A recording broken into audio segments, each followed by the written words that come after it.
Le gérant du restaurant a attrapé le fauteuil roulant de Victoria et a commencé à la pousser vers la sortie. « Madame, je vais devoir vous demander de partir. Vous dérangez nos clients. » Victoria Ashford a serré son bébé qui pleurait plus fort contre sa poitrine. Chaque personne dans le restaurant fixait. Son visage brûlait d'humiliation. C'est alors qu'une voix d'homme a coupé le silence comme le tonnerre. « Enlevez vos mains de son fauteuil roulant. » Tout de suite. Nathan Cole était venu ici s'attendant à un autre rendez-vous arrangé gênant. Il ne s'attendait jamais à tomber amoureux dans les 30 secondes suivantes. Nathan Cole était assis seul à la table 12 dans le plus chic restaurant de steak d'Austin, Texas, vérifiant sa montre pour la 5e fois, 7h45, un samedi soir. Son rendez-vous arrangé avec 15 minutes de retard. Il a sorti son téléphone et a commencé à taper un message à son fils. « Lucas, j'ai essayé. Elle ne vient pas. Puis-je rentrer à la maison maintenant? » Son pouce a plané au-dessus du bouton envoyé. 3 ans.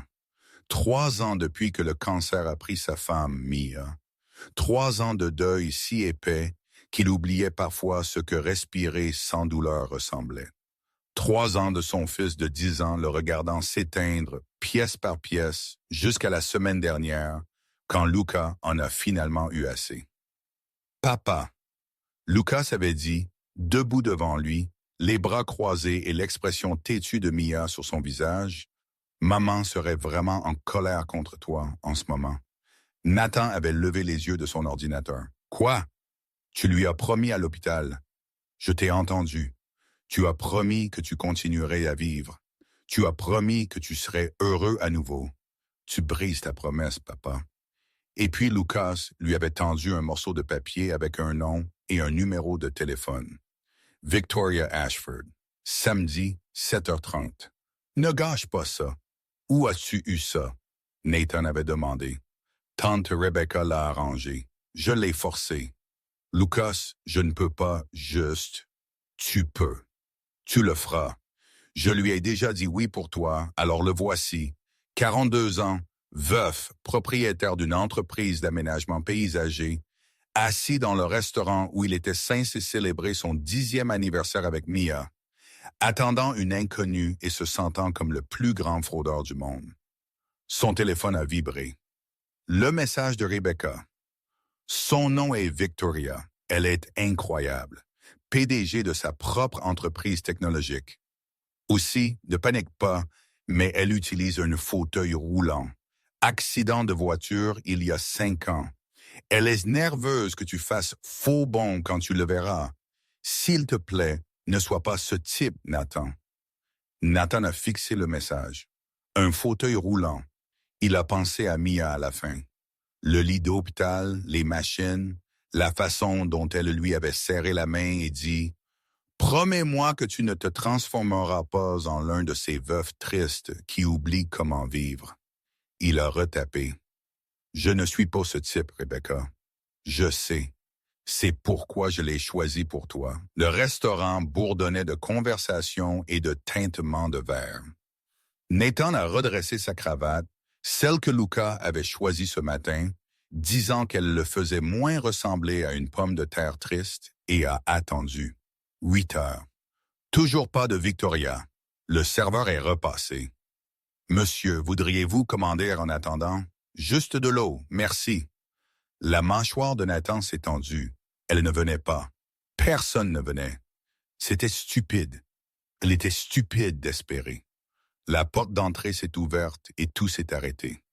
Victoria Ashford est entrée en fauteuil roulant, le cœur battant contre ses côtes, et sa fille Sophie de 14 mois attachée à sa poitrine dans un porte-bébé. Elle avait 32 ans, PDG d'une start-up technologique qu'elle avait construite à partir de rien, valant plus d'argent que la plupart des gens n'en verraient dans une vie. Et à ce moment-là, elle voulait disparaître dans le sol. Chaque tête dans le restaurant s'est tournée vers elle. Elle savait ce qu'il voyait. Une femme en fauteuil roulant, robe chère, bébé endormi, arrivant seule dans un restaurant de steak haut de gamme où les enfants n'existaient pas, et les fauteuils roulants étaient un inconvénient. Le sourire de l'hôtesse a vacillé. « Madame, avez-vous une réservation? » « Ashford. Victoria Ashford. Table pour deux, 7h30. Vous êtes en retard. Mais babysitter a annulé. Urgence de dernière minute, je vois. Victoria a senti ses joues brûler. Elle savait ce que ce « je vois » signifiait. Elle l'avait entendu 1000 fois de 1000 manières différentes. Je vois que vous n'avez pas trouvé quelqu'un pour s'occuper de votre enfant. Je vois que vous avez pensé qu'il était approprié d'amener un bébé ici. Je vois que vous allez être un problème. Mon rendez-vous est-il toujours là? Victoria a demandé, gardant sa voix stable par pure force de volonté. Grand homme, ressemble probablement à quelqu'un de mal à l'aise. L'hôtesse a vérifié sa liste. Monsieur Cole est à la table 12. Par ici. Victoria est passée en fauteuil roulant devant des tables de couple et de dîners d'affaires et de célébrations d'anniversaire. Elle a senti leurs yeux suivre son mouvement, a entendu les chuchotements. C'est un bébé? Qui amène un bébé dans un endroit comme celui-ci? Elle a gardé le menton haut. Elle avait appris ce truc il y a des années. Avoir l'air confiant, même quand on meurt à l'intérieur. Surtout quand on meurt à l'intérieur. La table 12 est apparue et Victoria a eu le souffle coupé. L'homme assis là la regardait d'approcher avec une expression qu'elle ne pouvait pas lire. Début de la quarantaine, cheveux foncés avec de l'argent aux tempes, yeux verts qui semblaient fatigués et gentils en même temps. Beau de cette manière usée, patiné qui venait d'années de travail en extérieur. Il n'a pas détourné le regard quand il a vu le fauteuil roulant. Il n'a pas tressailli quand il a vu le bébé. Il s'est juste levé. Il s'est levé pour elle. Victoria. Sa voix était chaude, plus profonde qu'elle ne l'avait imaginé. Nathan. Elle s'est arrêtée au bord de la table, soudain consciente de son apparence ridicule.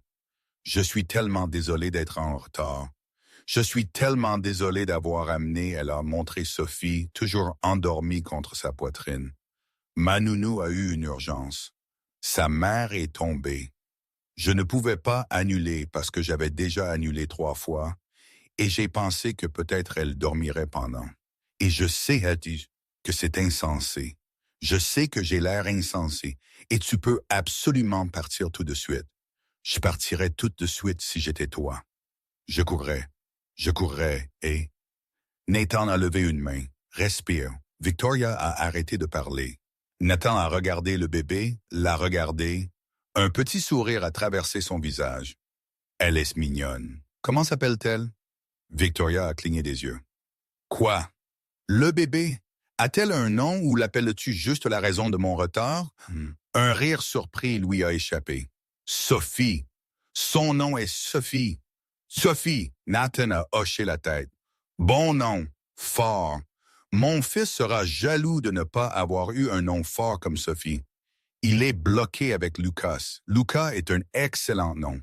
Dis-lui ça. Il voulait s'appeler Tonnerre quand il avait 6 ans. Victoria a senti quelque chose se desserrer dans sa poitrine. Ce n'était pas ce à quoi elle s'attendait. Il n'était pas ce à quoi elle s'attendait. Nathan a tiré la chaise en face de lui, puis s'est arrêté. « Attends, c'est bête. Tu n'as pas besoin de... » créant de l'espace pour son fauteuil roulant à la table. Voilà. Mieux. Tu n'avais pas à faire ça. Je voulais. Victoria s'est mise en place, se positionnant de manière à ce que Sophie soit légèrement protégée du reste du restaurant. Nathan s'est rassis, et un instant, ils se sont juste regardés. Alors, Nathan a dit, « Les rendez-vous arrangés sont bizarres, le pire. Mon assistante m'a fait venir ce soir. Elle a dit que je devenais un ermite et que je faisais peur aux stagiaires. » Nathan a ri, un vrai rire. Pas le genre poli que les gens utilisaient quand ils étaient mal à l'aise. Depuis combien de temps es-tu un ermite? Depuis la naissance de Sophie. Donc, 14 mois, je te bats. 3 ans.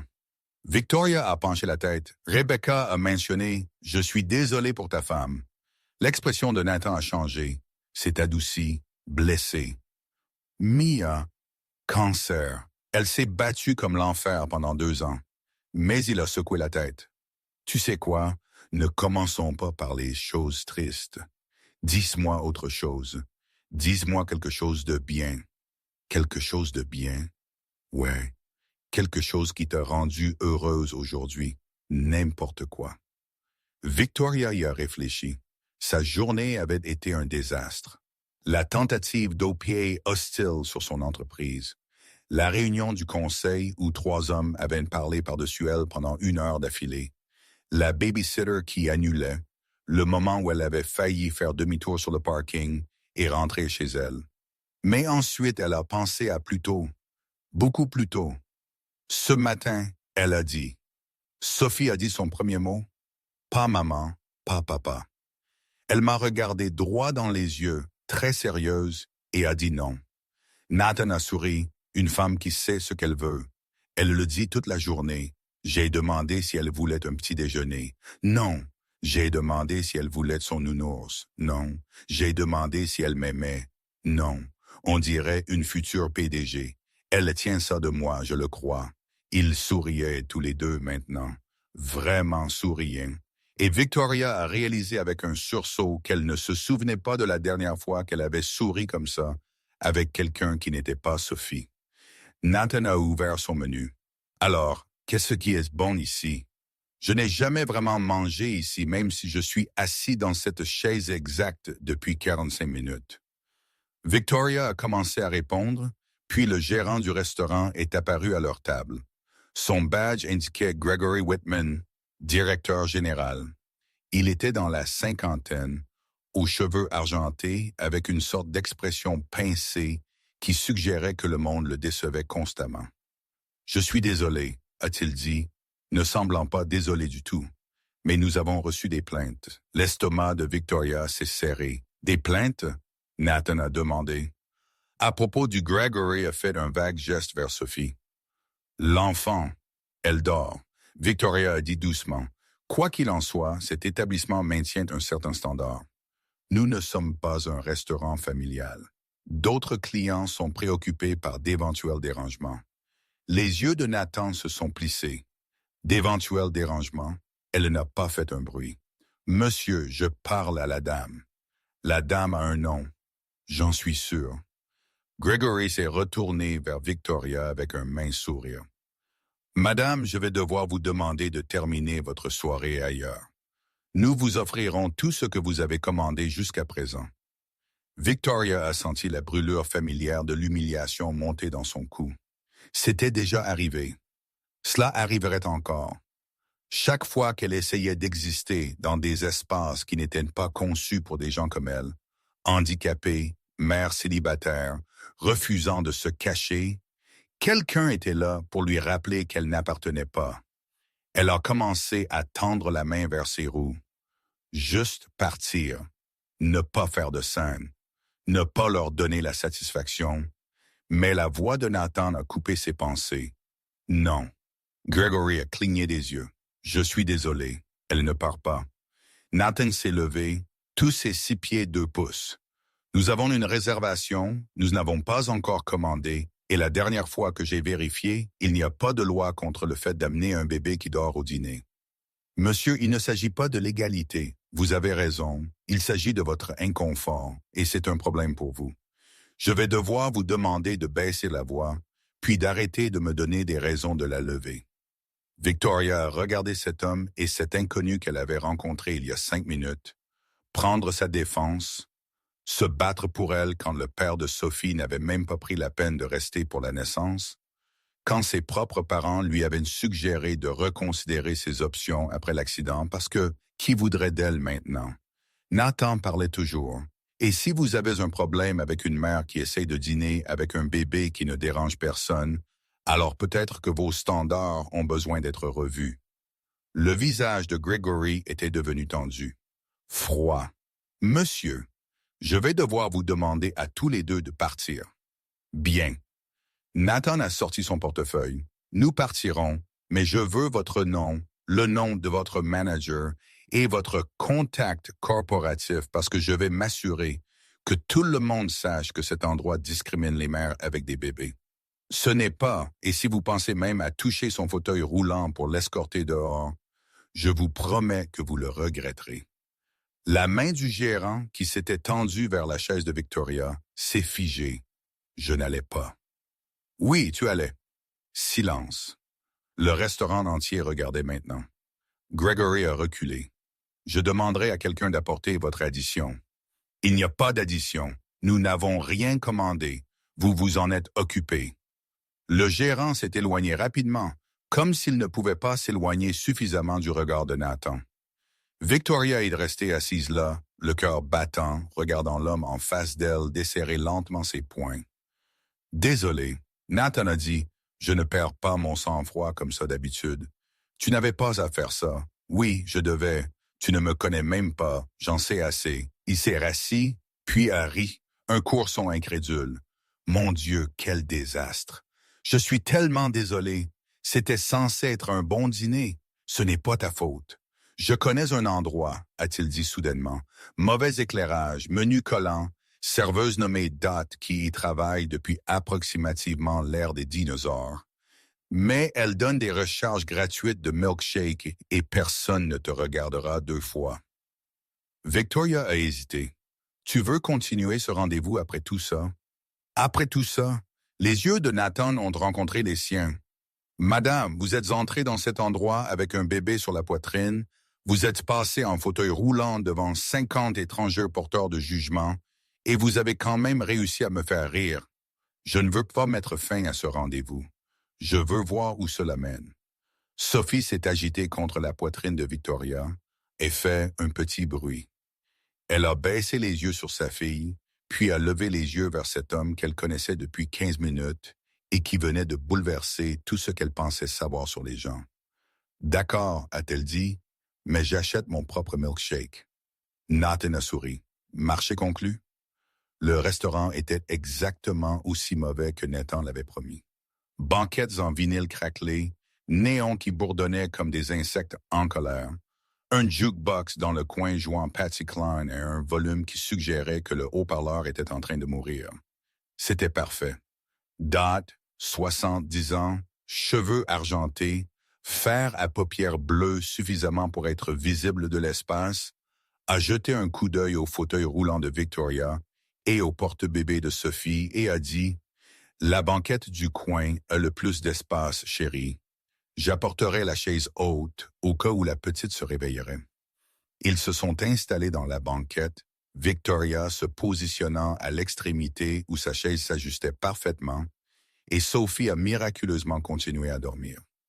Alors, Nathan a dit, se glissant sur le siège en face d'elle, « Raconte-moi la vraie histoire. » La vraie histoire? PDG, entreprise technologique, bébé, fauteuil roulant. C'est beaucoup pour les 8 premiers points. Quelle est la vraie histoire? Victoria a senti les murs familiers monter. Le réflexe automatique ne montre pas de faiblesse, ne leur donne pas de munitions. Mais quelque chose dans le visage de Nathan, l'ouverture de son expression, la façon dont il se penchait en avant comme s'il voulait vraiment savoir, l'a fait hésiter. « Accident de voiture », a-t-elle dit. Il y a 5 ans, un conducteur ivre a grillé un feu rouge. Et le bébé? Sophie était inattendue. Elle a souri, mais c'était compliqué. Son père ne voulait pas d'elle. Moi. Une fois, il a réalisé que je n'allais pas me rétablir comme il l'avait espéré. La mâchoire de Nathan s'est tendue. Il est parti à cause du fauteuil roulant. Il est parti à cause de ce que le fauteuil roulant signifiait, que j'allais toujours être comme ça, que notre vie n'allait jamais être ce qu'il avait imaginé, que j'allais toujours avoir besoin d'aide, d'adaptation, de modification. Il a dit qu'il n'avait pas signé pour ça. Alors c'est un lâche et un idiot. Victoria l'a regardé.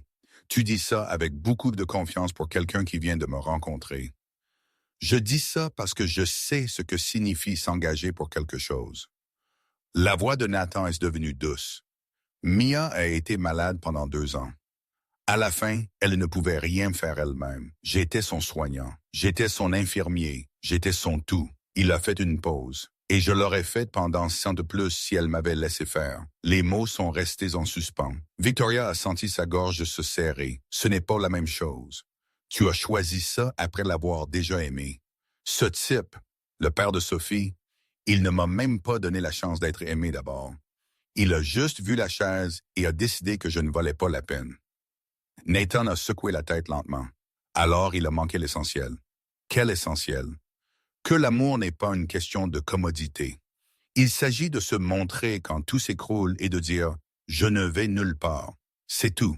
C'est tout le truc. Il a pris une serviette, a commencé à la plier sans regarder ses mains. Mia m'a dit quelque chose juste avant de mourir. Elle a dit « Nathan, le monde est plein de gens qui cherchent des raisons de partir. Sois la personne qui trouve des raisons de rester. » Victoria a senti des larmes lui brûler derrière les yeux. Elle les a ravalées. Dot est apparu avec 2 milkshakes au chocolat de la taille de sa tête et 2 hamburgers qui pourraient nourrir une petite armée. « Autre chose, chérie? »« On est bien, » Nathan a dit. « Merci, Dot. Appelle si tu as besoin de moi. » Elle s'est éloignée en traînant les pieds. Victoria a attrapé son milkshake comme une bouée de sauvetage. « D'accord, » a-t-elle dit après une longue gorgée. « Ton tour. Raconte-moi la vraie histoire. » Nathan a ri, mais c'était lourd. Tu connais déjà les grandes lignes. Mia, cancer, 3 ans d'être un fantôme. Et ton fils? Son visage a changé, s'est adouci d'une manière que Victoria n'avait pas encore vue. Lucas, c'est la seule raison pour laquelle je me lève le matin. Il a 10 ans. Il est brillant. Il est furieux contre moi pour avoir passé 3 ans à m'apitoyer sur mon sort. C'est pourquoi je suis ici ce soir. Il a l'air incroyable. Il l'est. Il est aussi terrifiant. La semaine dernière, il a fait une présentation PowerPoint sur pourquoi je devais recommencer à sortir avec quelqu'un. 15 diapositives, notes de bas de page, une bibliographie. Victoria s'est étouffée avec son milkshake. Quoi? Je ne plaisante pas. La diapositive 7 s'intitulait « La santé mentale de papa », un graphique en déclin. Il en a imprimé des copies. Oh mon Dieu, il en a donné une à son professeur. J'ai reçu un appel téléphonique très inquiet. Victoria riait maintenant, vraiment riait, le genre qui lui faisait mal au ventre et les yeux pleurer. Nathan l'a regardé rire et quelque chose dans son expression a changé. Tu as un bon rire. Je ne m'attendais pas à ça. Sophie a choisi ce moment exact pour se réveiller. Ses yeux se sont ouverts, se sont concentrés sur le visage de Nathan, et elle a poussé un cri ravi. Mais Nathan agitait déjà les mains vers le bébé, faisant des grimaces ridicules. Sophie a ri. A vraiment ri. Le son était une joie pure. Elle t'aime bien, Victoria a dit, stupéfaite. Les enfants aiment généralement. Les adultes me trouvent ennuyeux. Les enfants me trouvent hilarant. Nathan a soulevé Sophie du porte-bébé avec la facilité de quelqu'un qui avait déjà fait ça. Il a installé le bébé sur ses genoux, faisant une grimace qui était approximativement 11% nez et 30 sourcils. Sophie a hurlé de rire et Victoria est restée assise là, regardant cet homme. Cet inconnu tenir sa fille avec un tel confort naturel et a senti quelque chose de dangereux éclore dans sa poitrine. Oh non, je vais tomber amoureuse de lui. Cela va tout gâcher. Victoria s'est réveillée lundi matin avec son téléphone hurlant à 6 heures du matin et le poids écrasant immédiat de la réalité qui s'abattait à nouveau sur sa poitrine. Le rendez-vous arrangé était terminé. La vraie vie l'attendait. Elle est restée là, fixant son plafond. Sophie dormait toujours dans son berceau et a parcouru la liste des catastrophes dans sa tête. Réunion du conseil à 9 heures. Tentative de prise de contrôle hostile de Harrison Tech toujours en cours. 3. Investisseurs hésitants. Et quelque part là-dedans, elle devait trouver une nouvelle babysitter car l'ancienne avait démissionné la nuit dernière par message texte. Désolé Victoria, c'est trop. Bonne chance. Son téléphone a vibré. Nathan, son premier instinct a été de l'ignorer, de laisser le week-end rester dans le week-end où il appartenait, de garder cet homme dans une boîte étiquetée « Bon souvenir » et de ne plus jamais l'ouvrir. Mais ses pouces tapaient déjà. Nous allons bien. Nous avons survécu à la nuit. Merci encore pour samedi. 3 pointes sont apparues immédiatement. Lucas veut savoir quand il pourra rencontrer la dame avec les roues cool. Ses mots, pas les miens. Victoria a ri aux éclats. Le son a surpris Sophie, qui a fait un bruit grognon et s'est rendormie. Elle a l'air d'être un défi. Elle est un cauchemar complet. Et je l'aime plus que respirer. Elle exige aussi que je t'invite à dîner cette semaine. Je lui ai dit que c'était trop rapide. Elle m'a dit que je sabotais mon propre bonheur. Elle a 10 ans. Elle semble plus intelligente que la plupart des adultes que je connais. Elle est terrifiante. Alors, dîner, sans pression. Luca fera toute la conversation. Je resterai juste assis là, l'air mal à l'aise. C'était une mauvaise idée. Elle savait que c'était une mauvaise idée. Elle avait une entreprise à sauver et un bébé à élever et environ 0 bande passante pour la romance. Mais elle continuait à penser à la façon dont Nathan l'avait regardée dans ce restaurant, comme si elle valait la peine d'être vue. Quand? Mercredi? 6 heures. Chez moi. Je fais un excellent grilled cheese. Tu me séduis avec un grilled cheese? Je te séduis avec l'honnêteté. Le grilled cheese est tout ce que je peux cuisiner sans déclencher le détecteur de fumée. Victoria a souri à son téléphone comme une idiote. Mercredi, ça marche.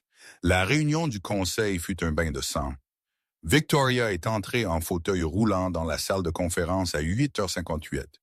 Sophie déposée en toute sécurité auprès de son assistante Jennifer, qui avait accepté une garde d'urgence pour le triple de son taux horaire. 12 visages se sont tournés vers elle. 11 d'entre eux semblaient sceptiques. Un, son directeur financier Daniel Park, avait l'air activement hostile. « Victoria, » Daniel a dit, sans se lever. « Contente que vous ayez pu venir. J'ai 2 minutes d'avance, Daniel. L'offre de Harrison Tech a augmenté. Ils sont à 42 millions maintenant. » Victoria a senti son estomac se serrer, mais a gardé son visage neutre. Et le conseil doit discuter si continuer à se battre est dans le meilleur intérêt de l'entreprise. Daniel a glissé un dossier sur la table. Les investisseurs sont nerveux. La poursuite en justice draine des ressources. Et franchement, certains d'entre nous se demandent si la direction est suffisamment concentrée pour naviguer dans cette crise. L'implication a atterri comme une gifle. Victoria a gardé sa voix stable. « Vous remettez en question ma concentration, Daniel. Je remets en question si quelqu'un avec vos obligations personnelles peut donner à cette entreprise ce dont elle a besoin en ce moment. » La pièce est devenue silencieuse. Victoria a senti tous les yeux sur elle. Les a sentis calculer, peser, décider si la femme en fauteuil roulant avec le bébé à la maison valait la peine d'être pariée. Elle s'est penchée en avant. « Laissez-moi être très claire, » a-t-elle dit. « J'ai construit cette entreprise à partir de rien. Je l'ai construite en apprenant à revivre après un accident qui aurait dû me tuer. Je l'ai construite enceinte, abandonnée, alors que tous ceux en qui j'avais confiance s'éloignaient. » Elle a fait une pause. « Si vous pensez qu'une OPA hostile et quelques investisseurs nerveux vont me briser, vous n'avez pas prêté attention. » Silence. La mâchoire de Daniel s'est tendue. Le conseil a un devoir fiduciaire. Le conseil a le devoir de faire confiance à la personne qui les a tous rendus très riches au cours des 5 dernières années. Victoria est regardée autour de la pièce, rencontrant chaque regard. Nous voterons sur l'offre de Harrison dans 30 jours. D'ici là, je suis toujours PDG. Et je ne vends pas. Elle a tourné sa chaise et est sortie en fauteuil roulant avant que quiconque ne puisse répondre. Dans le couloir, elle s'est arrêtée, a fermé les yeux, s'est laissée trembler pendant exactement 5 secondes. Puis elle a redressé sa colonne vertébrale et est retournée au travail. La maison de Nathan était dans un quartier avec de vrais trottoirs et des arbres qui ne mouraient pas. Victoria est entrée dans l'allée, a pris une inspiration et a sorti Sophie de son siège auto. Avant même qu'elle ne puisse atteindre la porte d'entrée, celle-ci s'est ouverte. Une petite tornade est sortie en courant. « Vous êtes là, papa. Ils sont là. C'est Sophie. Elle est si mignonne. Puis-je la tenir? Je m'appelle Lucas. J'ai 10 ans. J'ai fait le menu. Nous avons du grilled cheese et de la soupe à la tomate. Je vous laisse faire une salade, mais papa a dit que je n'avais pas le droit d'utiliser le couteau, alors nous avons des mini-carottes à la place. C'est bon. Vous aimez les mini-carottes? » Victoria a cligné des yeux. « Oui, oui. J'aime les mini-carottes. Parfait. Lucas lui a pris la main, juste le prise comme s'il se connaissait depuis toujours, et a commencé à l'attirer vers la maison. Papa est dans la cuisine. Il est nerveux. Il n'arrêtait pas de vérifier ses cheveux dans le miroir. C'était vraiment drôle. Lucas. Nathan est apparu dans l'embrasure de la porte, l'air mortifié. De quoi avons-nous parlé? Ne pas raconter à Victoria des choses embarrassantes sur toi. Et qu'est-ce que tu viens de faire? Lui raconter des choses embarrassantes sur toi. Lucas a souri. Mais papa, elle devrait savoir à qui elle a affaire. Victoria a ri. Elle n'a pas pu s'en empêcher. Ce gamin était incroyable. J'apprécie l'honnêteté, Lucas. Tu vois, papa, elle l'apprécie. Nathan a soupiré, mais il souriait. Entrez, avant que mon fils ne partage tout mon historique de navigation. La maison était chaleureuse, habitée. Des jouets éparpillés sur le sol du salon, des dessins scotchés au mur, un potager visible par la fenêtre arrière qui était plus des mauvaises herbes que des légumes. Rien à voir avec l'appartement stérile et parfaitement accessible de Victoria. Elle a adoré ça immédiatement. Salle de bain accessible au bout du couloir si vous en avez besoin, Nathan a dit. J'ai fait venir un gars pour la rampe hier pour la marche d'entrée. J'ai remarqué que vous deviez monter le samedi et je ne voulais pas, je veux dire, j'espère que ça va. J'aurais dû demander d'abord. C'était bizarre? C'était probablement bizarre. Victoria l'a fixé. Tu as installé une rampe? Juste une petite, amovible. Au cas où tu penserais que c'était présomptueux, Nathan, c'est la chose la plus attentionnée que quelqu'un n'ait jamais faite pour moi. Ses oreilles sont devenues rouges. Ce n'est qu'une rampe. Ce n'est pas qu'une rampe. Le dîner fut un chaos de la meilleure des manières. Luca a parlé sans arrêt, posant des questions à Victoria sur tout, de son travail à son fauteuil roulant, en passant par Sophie. A-t-elle un papa? Ma maman est morte. C'est bon si son papa est mort aussi. On peut être un club. Nathan n'arrêtait pas de s'excuser. Victoria n'arrêtait pas de lui dire d'arrêter. Il est parfait, Victoria a dit, regardant Luca nourrir Sophie de petits morceaux de grilled cheese avec une précision chirurgicale. Sérieusement, il est incroyable. Il est intense, moi aussi. Nathan l'a regardé. Vraiment l'a regardé. Oui, tu l'es. Après le dîner, Lucas se fait visiter à Victoria, ce qui signifiait que Sophie a eu la visite complète de sa chambre, sa collection d'animaux en peluche et le coin qu'il avait aménagé avec une couverture et des oreillers pour quand Sophie a besoin d'une sieste. J'ai pensé à tout. Victoria a regardé ce garçon de 10 ans s'occuper de sa fille avec une tendresse si naturelle et a senti quelque chose s'ouvrir dans sa poitrine. Lucas, puis-je te demander quelque chose? Bien sûr. Ton papa m'a parlé de ta maman. Je suis vraiment désolé.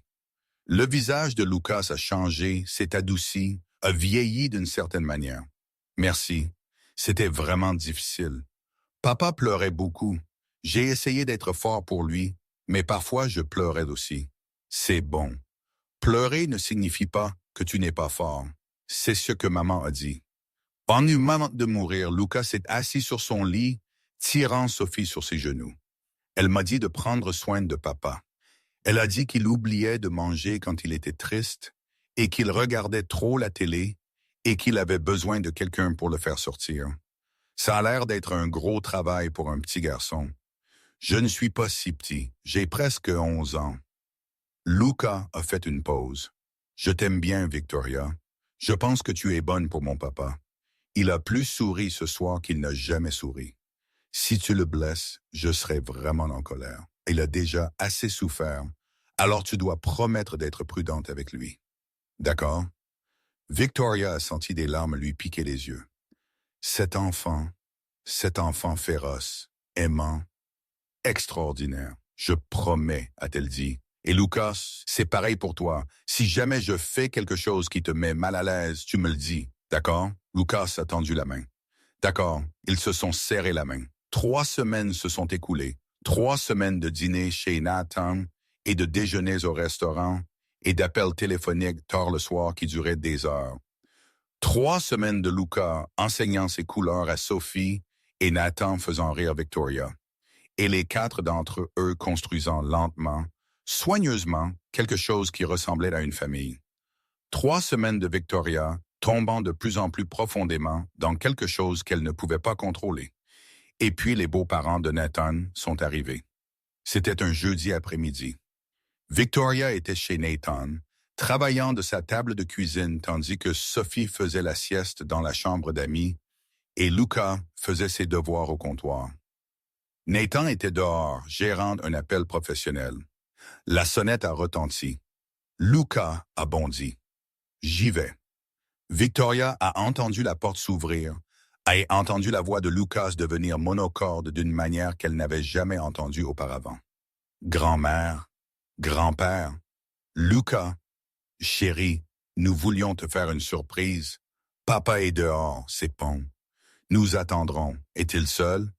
Silence. Non, Lucas a dit doucement. Il n'est pas seul. Des pas ont approché la cuisine. Victoria s'est redressée sur sa chaise, se préparant. Un couple âgé est apparu dans l'embrasure de la porte. La femme était élégante, aux cheveux argentés, avec des yeux perçants qui ont saisi chaque détail de la pièce en un coup d'œil.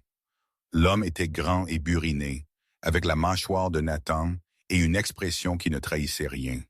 Leurs yeux se sont posés sur Victoria, sur son fauteuil roulant. Le sourire de la femme a vacillé, s'est rétabli, s'est durci. « Oh, a-t-elle dit, vous devez être une amie de Nathan, Victoria Ashford. » Elle a tendu la main. « Vous devez être les parents de Mia. C'est un plaisir de vous rencontrer. » La femme, Diane, lui a pris la main brièvement, mollement, comme si elle avait peur d'attraper quelque chose. « Oui, nous sommes de la famille. » L'accent sur ce dernier mot a atterri comme un coup de poing. Nathan est entré par la porte arrière, téléphone toujours à la main, et s'est figé quand il a vu ses beaux-parents. « Frank, Diane, je ne savais pas que vous veniez. Nous voulions surprendre Lucas. » La voix de Frank était froide, et apparemment nous avons réussi. Nathan s'est déplacé à côté de Victoria. Un petit geste de solidarité qui n'est pas passé inaperçu. « Victoria, voici Frank et Diane Harris, les parents de Mia. »« Frank, Diane, voici Victoria. Nous nous voyons. » Le silence qui a suivi était assourdissant. Les yeux de Diane sont passés du visage de Victoria à son fauteuil roulant, au sac à couches sur le comptoir, à Lucas se tenant raide près du réfrigérateur. « Je vois, a-t-elle dit finalement. Comme c'est gentil. » Victoria a reconnu ce ton. Elle l'avait entendu 1000 fois. De médecins qui pensaient qu'elle leur faisait perdre leur temps, d'investisseurs qui pensaient qu'elle était un cas de charité, du père de Sophie le jour où il est parti. « Tu n'es pas ce à quoi je m'attendais. Tu n'es pas ce que je voulais. Tu n'es pas assez. Nathan, pouvons-nous parler en privé? » Frank a demandé. « Tout ce que vous voulez dire, vous pouvez le dire devant Victoria. Je ne pense pas que ce soit approprié. Et je ne pense pas que se présenter à l'improviste et être impoli avec ma petite amie soit approprié. Mais nous y sommes. » Le visage de Diane a rougi. « Nathan, nous sommes juste préoccupés par Lucas, par cette famille, par des décisions prises trop rapidement sans considérer les conséquences. » Quelles conséquences? Diane a jeté un coup d'œil à Victoria, puis ailleurs. « Vous savez ce que je veux dire. » Victoria a ressenti les mots comme des coups physiques, mais elle a gardé son visage neutre. Elle s'était entraînée, des années d'entraînement. « Je devrais partir, a-t-elle dit doucement. Nathan l'a suivi dehors, fermant la porte derrière eux. « Victoria, je suis tellement désolé, ne t'excuse pas. Ils protègent la mémoire de leur fille. » « Je comprends. » Elle a levé les yeux vers lui. « Nathan, ils n'ont pas tort de s'inquiéter. C'est rapide et je viens avec beaucoup de complications. Je ne me soucie pas des complications. Appelle-moi après leur départ. Nous devons parler. » Cette nuit-là, Nathan a appelé. Ils sont partis. Je leur ai demandé de partir. Sa voix était rude, en colère, blessée. Ils ont dit que je ne pensais pas clairement, que je cherchais quelqu'un pour remplacer Mia, que tu profitais de mon deuil, que Lucas avait besoin de stabilité, pas d'une femme handicapée avec un bébé. Victoria a fermé les yeux. Nathan, peut-être qu'ils ont raison. Ils n'ont pas. Tu me connais à peine, j'en sais assez. Dis-moi tout. Les complications, les aménagements, tout. Parce que je ne vais nulle part, Victoria. Et si tu penses que Frank et Diane Harris vont me faire fuir, tu ne me connais pas du tout. Elle a senti des larmes couler maintenant. Ne pouvait pas les arrêter. Pourquoi? Pourquoi continues-tu à te battre pour ça? Parce que Sophie me donne l'impression d'avoir à nouveau un but. Parce que quand je suis avec toi, je me souviens ce que ça fait d'être vivante au lieu de juste survivre. Il a fait une pause. Parce que je t'aime, Victoria. Et je sais que c'est trop tôt. Et je sais que c'est fou. Et je sais que je suis censé le dire différemment, mieux. Mais je ne peux pas m'en empêcher. Je t'aime. Victoria ne pouvait pas respirer. J'ai peur, je sais, j'ai vraiment, vraiment peur, je sais. Je t'aime aussi. Les mots sont sortis brisés, terrifiés, vrais. Je t'aime aussi, et ça me terrifie, et je ne sais pas quoi en faire. Tu n'as rien à faire. Juste ne fuis pas. S'il te plaît, je ne fuis pas. Promis, je promets. 2 semaines plus tard, Daniel a agi. Il a convoqué une réunion de conseil d'urgence à l'insu de Victoria, présentant une motion pour accepter l'offre de Harrison Tech et révoquer Victoria de son poste de PDG. Elle l'a appris de Jennifer, qui a fait irruption dans son bureau, le visage livide et paniqué. Ils vonnent en ce moment. Salle de conférence B, ils ne vous ont pas dit. Victoria roulait déjà vers la porte. Elle a fait irruption dans la salle de conférence pour trouver 12 visages la fixant. Daniel se tenait en bout de table, un sourire satisfait sur le visage. Victoria, nous ne vous attendions pas, j'ai remarqué. Elle a roulé jusqu'à sa place à la table, le cœur battant. Que se passe-t-il, Daniel? Le conseil a des préoccupations concernant la stabilité de la direction. Compte tenu des récents développements personnels, nous avons estimé qu'il était temps de discuter de l'avenir de l'entreprise. Victoria a regardé autour de la table. Laissez-moi être clair, ma vie personnelle ne regarde pas ce conseil. Ma performance, cependant, oui. Et ma performance parle d'elle-même. Revenu en hausse de 34% ce trimestre, 2 nouveaux brevets déposés. Rétention des clients à 97%. Elle s'est tournée vers le reste du conseil. Il y a autre chose que le conseil devrait savoir. Au cours des 6 derniers mois, quelqu'un de ce conseil a alimenté Harrison Tech en informations confidentielles. Des informations sur notre stratégie, nos faiblesses, nos conflits internes. Elle a sorti un dossier et l'a glissé sur la table. Daniel Park est en contact avec le PDG de Harrison Tech depuis février. J'ai les emails, les relevés téléphoniques, la trace écrite, la pièce a éclaté. Daniel s'est levé. C'est ridicule, elle ment. Je ne mens pas. Tout est là. Chaque réunion, chaque document divulgué, chaque promesse que Harrison vous a faite en échange de la destruction de cette entreprise de l'intérieur. La sécurité se dirigeait déjà vers Daniel. Vous ne pouvez pas faire ça, Daniel a grogné. Vous n'êtes qu'une estropiée avec une rancune. Non. La voix de Victoria était d'acier. Je suis la PDG d'une entreprise que vous avez essayé de détruire. Et je suis la femme qui vous a attrapé. Elle s'est tournée vers le conseil. Je propose de révoquer Daniel Park de son poste et d'engager des poursuites judiciaires pour manquement aux devoirs fiduciaires. Seconde, a dit immédiatement Margaret. Le vote a été unanime. Alors que la sécurité escortait Daniel dehors, Victoria s'est adressée une dernière fois à la salle. Cette entreprise n'est pas à vendre. Pas aujourd'hui. Jamais. Je me suis battu toute ma vie et je ne m'arrête pas maintenant. Nathan l'attendait dans le hall quand elle est sortie. Luca rebondissait à côté de lui, Sophie dans ses bras. « Comment ça s'est passé? » Nathan a demandé. Victoria a souri. « Nous avons gagné. Je savais que tu le ferais. » Lucas a levé le poing. « Tu es une super-héroïne. En fait, je suis juste têtu. » C'est la même chose. Victoria a envoyé un message à Nathan le lendemain. « Peux-tu me rencontrer demain? » Au cimetière, sa réponse est venue instantanément. « Quelle heure? » « Midi, je serai là. Elle est allée au cimetière le lendemain avec Sophie sur la banquette arrière et l'espoir dans son cœur. Nathan était déjà là quand elle est arrivée, debout seul près d'une tombe sous un vieux chêne. Il s'est retourné quand il a entendu sa voiture. Elle s'est garée, a sorti Sophie de son siège auto et a roulé vers lui.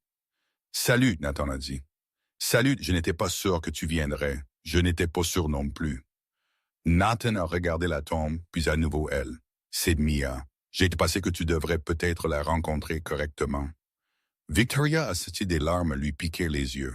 « Nathan, je sais que c'est bizarre, mais Missa a été la personne la plus importante de ma vie pendant 15 ans. Et tu es. J'ai besoin que tu la connaisses. J'ai besoin qu'elle te connaisse. Est-ce que ça a du sens? » Oui, ça a parfaitement du sens. Elle a roulé plus près de la pierre tombale, a lu l'inscription « Mia Rose Cole, épouse et mère bien-aimée. Elle a aimé de tout son cœur. Elle semble merveilleuse, Victoria a chuchoté. Elle l'était. Nathan s'est agenouillé à côté de la tombe. « Mia, voici Victoria. C'est quelqu'un à qui je tiens beaucoup. Elle est forte et têtue, et elle se bat comme l'enfer pour les gens qu'elle aime. Je pense que tu l'aimerais. » Victoria a senti des larmes couler sur ses joues. « Je suis désolé de ne jamais t'avoir rencontré. J'entends dire que tu étais incroyable. » Elle m'a dit quelque chose avant de mourir, Nathan a dit. « Nathan, ne passe pas le reste de ta vie à pleurer celle que tu as perdue. Passe-le à aimer ceux qui sont encore là. » J'ai essayé de comprendre ce que ça signifiait pendant 3 ans. Et puis je t'ai rencontré et j'ai compris. Il a pris sa main. Je n'essaie pas de remplacer Mia. Personne ne pourrait la remplacer. Mais j'ai de la place dans mon cœur pour plus d'amour. Lucas aussi, et je pense que Mia voudrait ça pour nous. Sophie a tendu la main de ses genoux, attrapant la chemise de Nathan. Nana, Nathan a ri, un son mouillé. Elle dit mon nom. Elle essaye. Nathan s'est agenouillé devant son fauteuil roulant, se mettant à son niveau des yeux. Je t'ai observé ces dernières semaines. Comment tu aimes Sophie. Comment tu te bats chaque jour juste pour vivre avec dignité. Comment tu refuses de laisser quiconque te dire ce que tu ne peux pas faire. Tu es la personne la plus forte que j'ai jamais rencontrée. Et je ne veux plus avoir peur. Je veux être avec toi. Vraiment avec toi. Toi et Sophie et Lucas, c'est tout ce que nous pourrons construire ensemble. De désordonné, compliqué, magnifique. Victoria pleurait maintenant. Vraiment pleurait. Je veux ça aussi. Je le veux tellement que ça me terrifie. Alors terrifions-nous ensemble. Découvrons-le au fur et à mesure. D'accord. Victoria a ri à travers ses larmes. Je prends ça. Je te prends. Toi et Lucas et cette famille. Tout ça.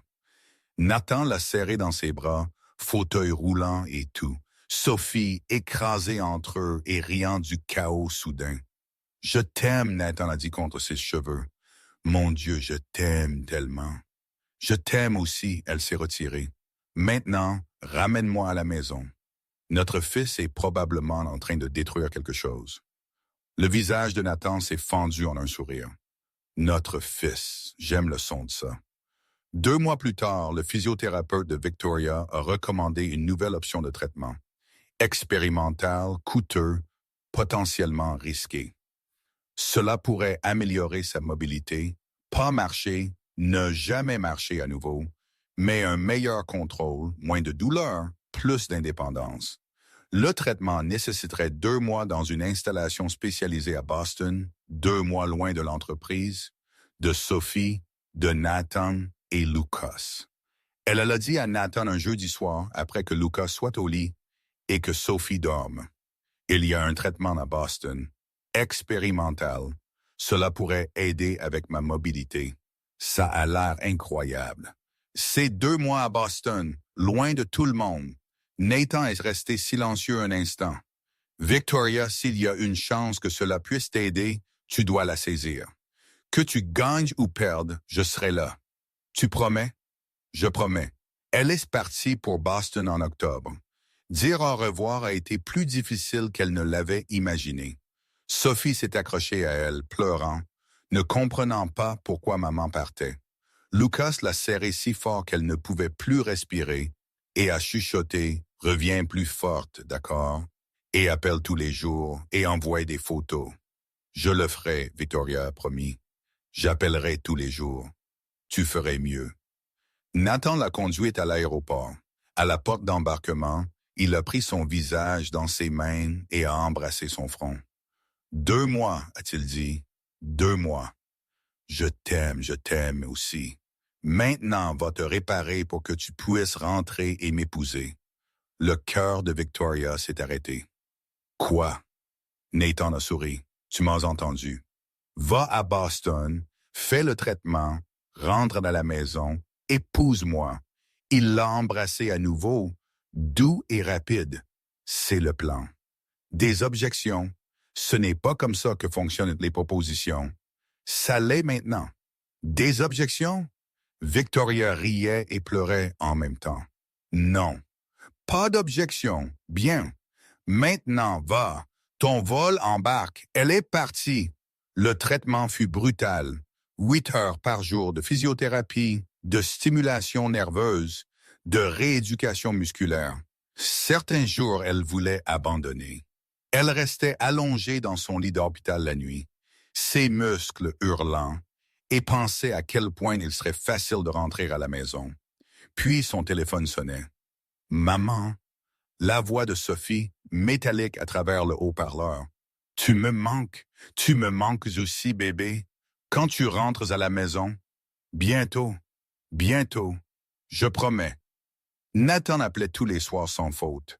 Parfois, il parlait pendant des heures, parfois juste quelques minutes quand l'épuisement l'a gagné.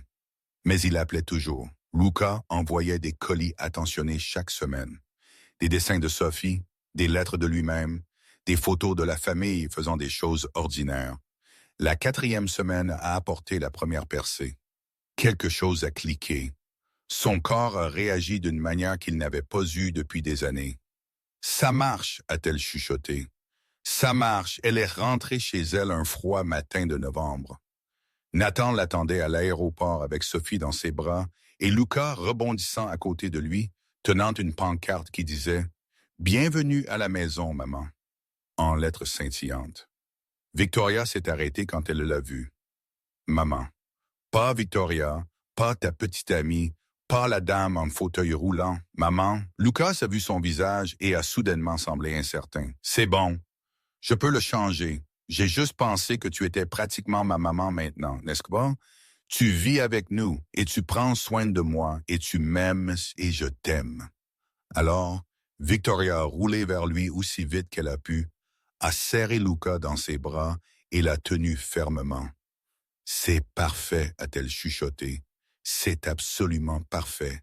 Tu m'écrases. Je m'en fiche. Je ne peux pas respirer. Fais avec. » Nathan a ri et a enlacé les deux, Sophie poussant des cris de joie et d'être incluse dans le câlin collectif. « Bienvenue à la maison », Nathan a dit contre ses cheveux. « Je suis à la maison », Victoria a dit. « Je suis enfin à la maison. » Nathan s'est retiré, l'a regardé avec ce sourire chaleureux, fatigué et magnifique qui lui avait tant manqué. « J'ai dit quelque chose à l'aéroport. Avant que tu ne partes, tu te souviens? Tu as dit, va à Boston, fais le traitement, rentre à la maison, épouse-moi. » Alors, Nathan a fouillé sa poche et a sorti une petite boîte. « Victoria Ashford, tu es têtue et fière. Tu t'es battue pour te remettre de choses impossibles. Tu m'as fait croire aux 2e chances. Tu as redonné une mère à mon fils. Tu m'as donné une raison de me réveiller chaque matin. » Il a ouvert la boîte. Révélant une simple bague en diamant. Victoria l'a regardé. À Lucas, qui sautait d'excitation. À Sophie, insouciante mais heureuse. À cette famille qui était d'une manière ou d'une autre devenue la sienne. « Oui », a-t-elle dit. « Mon Dieu, oui. » Nathan a glissé la bague à son doigt et l'a embrassée, et Lucas a hurlé. Elle a dit « oui, oui » assez fort pour réveiller tout l'aéroport, et Sophie a crié « oui, oui, oui » parce qu'elle avait appris à copier son frère. Ils se sont mariés au printemps. Pas un grand mariage.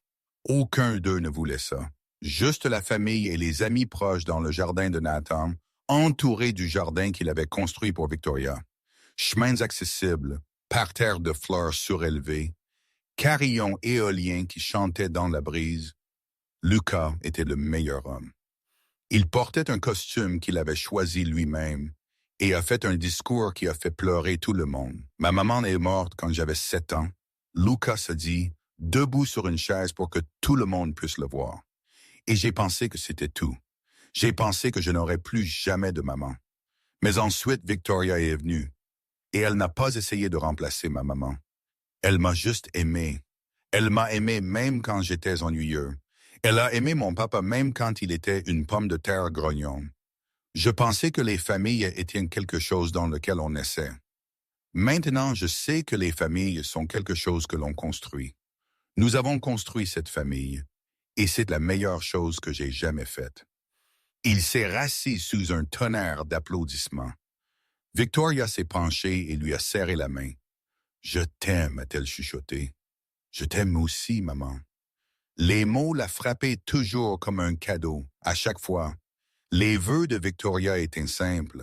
« Nathan, tu m'as vu au pire, m'excusant d'exister, m'excusant pour mon fauteuil roulant, pour mon bébé, pour prendre de la place dans un monde qui n'était pas conçu pour moi. Et tu m'as regardé comme si je valais la peine d'être vu. Tu m'as appris que je ne suis pas trop, que je suis exactement assez, que ma fille n'est pas un fardeau, et moi non plus. Tu m'as donné un foyer alors que j'avais oublié ce que ce mot signifiait.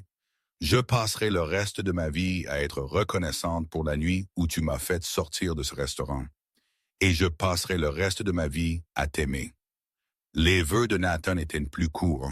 J'ai promis à Mia que je n'arrêterais pas de vivre. J'ai brisé cette promesse pendant 3 ans.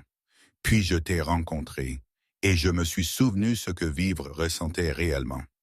Tu m'as appris qu'aimer à nouveau n'est pas trahir le passé, c'est l'honorer. Mia m'a donné Lucas, tu m'as donné de l'espoir. Ensemble, vous m'avez donné un futur. Je t'aime, Victoria. Pour toujours. Pour toujours, Victoria a répété. Ils se sont embrassés, et Lucas a applaudi, et Sophie a jeté des pétales de fleurs partout, et le soleil a percé les nuages comme une bénédiction. Frank et Diane étaient là. Ils étaient revenus, finalement. S'étaient excusés sincèrement pour leur comportement. Avaient demandé à faire partie de cette nouvelle famille que Victoria construisait. Ils venaient dîner tous les 2 dimanches maintenant. Cette nuit-là, après la réception, après que les invités soient rentrés chez eux et que les enfants dormaient, Nathan et Victoria se sont assis sur leur porche à regarder les étoiles. « Nous l'avons fait », Nathan a dit. « Nous l'avons fait. Nous sommes mariés. Nous le sommes. Tu es coincé avec moi maintenant. » Victoria a ri. « Je pense que tu es coincé avec moi. Je suis d'accord avec ça. » Nathan l'a serré contre lui. « Je suis très d'accord avec ça. » Quelque part dans la maison, Sophie a appelé dans son sommeil. La voix de Lucas s'est descendue, douce et rassurante. « C'est bon, Sophie, je te tiens. » Et Victoria a pensé à tout le chemin parcouru. D'une femme s'excusant d'exister à une femme avec une famille qui l'aimait. D'une PDG se battant seule à une épouse avec un partenaire qui se tenait à ses côtés. D'une mère qui se demandait si elle était suffisante à une mère qui savait qu'elle l'était. La vie n'était pas parfaite, elle ne le serait jamais. Il y aurait des jours difficiles et des revers et des moments où elle douterait de tout. Mais elle n'était plus seule. Elle avait Nathan, elle avait Lucas, elle avait Sophie, elle avait un foyer. Victoria Ashford Cole avait passé toute sa vie à s'excuser pour qui elle était. Elle ne s'excuserait plus jamais. Elle était exactement suffisante. Elle avait toujours été suffisante. Parfois, l'amour ne commence pas par la romance. Parfois, il commence par « je suis désolé » et se termine par « je suis à la maison ».